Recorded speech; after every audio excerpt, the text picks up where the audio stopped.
So the bye week apparently did exactly what it's designed to do. Gave the Packers a chance to get away from stuff, reset, recharge, refocus, and then get healthy and get back out on the practice field, which is exactly what the Packers did earlier this morning in Green Bay.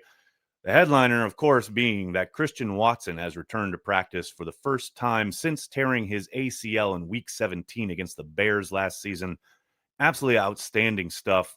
Don't know for sure whether he will be activated anytime soon, but this does open up his 21-day window for the Packers to do just that. Now, as we discussed last week, it wouldn't be surprising if they let this go for a while, just to make sure that not only is he out there and participating and able to do all the things you're going to be asking him to do from scrimmage, but also how does his body respond? How does it work long term over the course of 3, 4, 5, 10 days before activating him?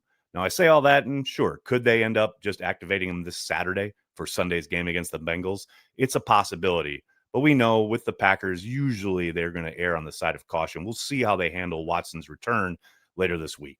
In other good news, we got offensive line reinforcements. Hell, we got starters back on the practice field in both Zach Tom and Aaron Banks, and a deep reserve in Jacob Monk, who people may have forgotten was on injured reserve, able to return, even though they did place him on IR prior to the start of the season.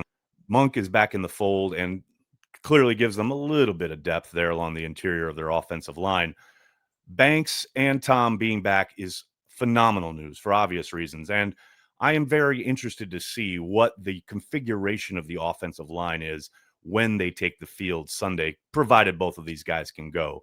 We'll see how it plays out through the week, what their designations are. But if they are a go and are able to play, I do wonder if they continue to tinker with the offensive line personnel, specifically right guard Sean Rhyan, who has had a really rough go of it through the first 4 games, particularly in pass protection. He has been abysmal in that regard.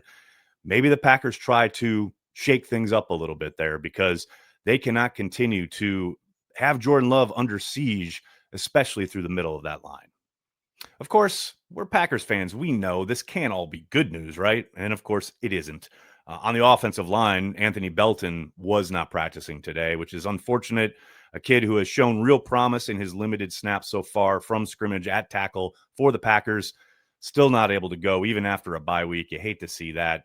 And then you flip it around to the defensive line, Devonte Wyatt not practicing. And I know LaFleur did indicate he would be week to week, and they haven't placed him on IR, so hopefully he's back in a week or two. But not having him back out there, even after a bye week, disconcerting for a defensive line that seemingly kind of fell apart down there in Dallas once he went out. Micah Parsons noting how much his absence meant to everything they were trying to do on defense. Something to watch for throughout this week and how the Packers maybe try to adjust off of that going into Sunday's game against the Bengals. What do you guys think? What's the most important injury here as far as who's on or off the field? Let us know in the comments below. And then tell your friends and tell your family. Cheesehead TV. We are devoted to Green Bay Packers fans worldwide.